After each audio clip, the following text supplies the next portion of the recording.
ఒక్కనాడు నిలబడి ఒక 5 ఏళ్ళు ఎమ్మెల్యేగా పనిచేసిన అనుభవం లేకపోయా. ఎంపీగా నిలబడి ప్రజల మధ్యలో సమస్యలు పరిష్కరించిన అనుభవం లేకపోయా. నీళ్ళ మీద దెబ్బ కొట్టినట్టుగా మీద మీద మీద మీద నడిచి సోషల్ మీడియా, అబద్ధపు ప్రచారాలు, మీడియాని మేనేజ్ చేసుకొని డబ్బులతో నువ్వు పైకొస్తున్నావు రాజకీయంగా, ఇది నడవదు అని చెప్పినాం. ఎన్నికల ముందు ఈయన హామీలు ఇస్తున్నప్పుడు మేము అడిగినాం. ఆనాడు మా మాటలు పట్టించుకోకపోవచ్చు ఎవరు, ఆనాటి ఊరిలో ఎవరు అంత డెప్త్కు పోకపోవచ్చు, కానీ మేము అడిగినాం, రేవంత్ రెడ్డి గారు నీవు నాయకుడిగా కొత్త కావచ్చు, నీ పార్టీ దేశాన్ని పాలించిందో 49 సంవత్సరాలు, ఈ రాష్ట్రాన్ని పాలించింది ఒక 50. మీరు ఏం హామీలు ఇస్తున్నారు? ఈ గ్యారెంటీలు ఏంది? ఈ 66 హామీలు ఏంది? ఈ లక్షల కోట్ల రూపాయల ఎక్కడి తెస్తామని చెప్పి అడిగినాం. నేను ఆనాడు ఆర్థిక మంత్రిగా పనిచేసాను కాబట్టి అని చెప్పి అడిగిన. నేను కేసీఆర్ గారి 2018 ఎన్నికల్లో 4,000 రూపాయలు నిరుద్యోగ భృతి ఇస్తా అని చెప్పిండు, 1,00,000 రూపాయలు రుణమాఫీ చేస్తా అని చెప్పిండు, ఇంకా అనేక హామీలు ఇచ్చిండు. మాట ఇస్తే తప్పని ముఖ్యమంత్రి అని చెప్పి ప్రగల్భాలు పలికిండు. ఆయన వల్ల కాలే 1,00,000 రూపాయలు రుణమాఫీ అమలు కాలేదు, 4,000 రూపాయలు నిరుద్యోగ భృతి ఇవ్వడం చేత కాలేదు. మరి నువ్వెట్టిస్తామని చెప్పి అడిగినాం. ఆనాడు చాలామంది ఆలోచించాలి. ఇవాళ అర్థమైంది. ఇవాళ పేపర్ చూస్తే ప్రతి నెల 6,600 రూపాయలు అసలుకు వడ్డీకే సరిపోతుంది. అంటే దాదాపు 80,000 కోట్ల రూపాయలు అసలు వడ్డీకే సంవత్సరానికి పోతా ఉంది. అంటే ఇప్పుడు నీకు అర్థమైందా? ఆనాడికి తెలివి లేకపోయిందా? ఆనాడి ఆలోచన లేదా? ఇవాళ ఎంత బాధ అనిపిస్తా అంటే గ్రామ పంచాయతీలలో పనిచేసేటువంటి చిన్న చిన్న కాంట్రాక్టర్లకి లేదా ప్రజాప్రతినిధులకు డబ్బులు రాక ఉరేసుకొని చచ్చిపోతున్నారు. గ్రామాలలో ఏ చిన్న పనికి చేయమని చెప్పినా కూడా ఇవాళ క్రెడిబిలిటీ లేదు. మేము చెయ్యము, ఈ బిల్లులు రావు. R&Bలో కానీ, పంచాయతీరాజ్లో కానీ, మున్సిపాలిటీలో కానీ ఎక్కడికి వచ్చిందంటే గవర్నమెంట్ టెండర్లు తీసుకోవడం అంటే సూసైడ్ చేసుకోవడమే అనే పరిస్థితికి వచ్చింది. ఈ మున్సిపాలిటీలలో GHMC పరిధిలో 100 కోట్ల రూపాయలు పనులు చేయించుకొని బిల్లులు చెల్లించలేక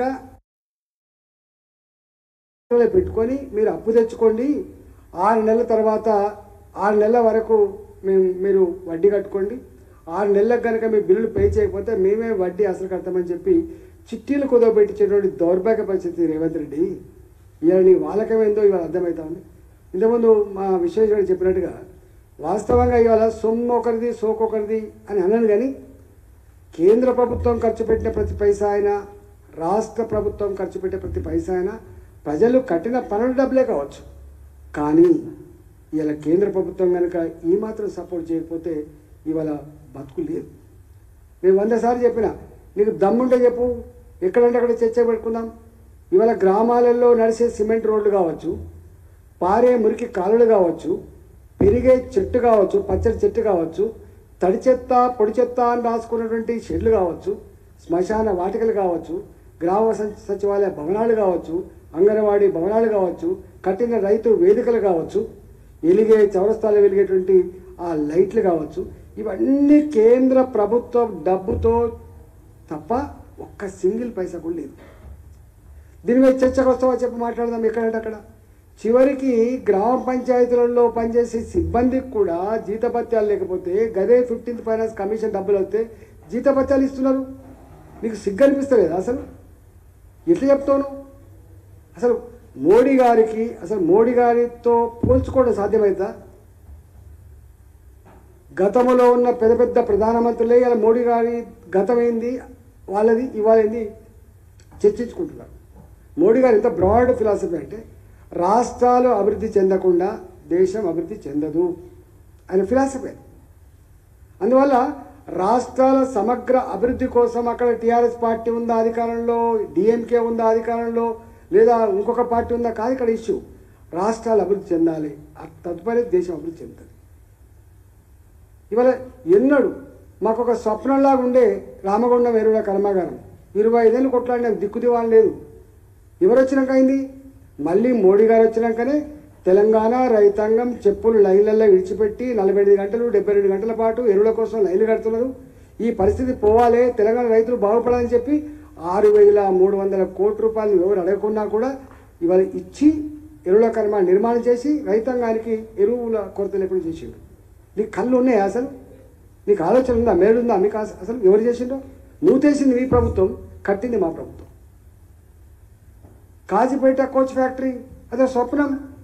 ఎప్పుడు ఎన్నికలు వచ్చినా ప్రతి పార్టీ అదొక ఎజెండా లెక్క మాట్లాడింది. ఇచ్చినావా మీరు?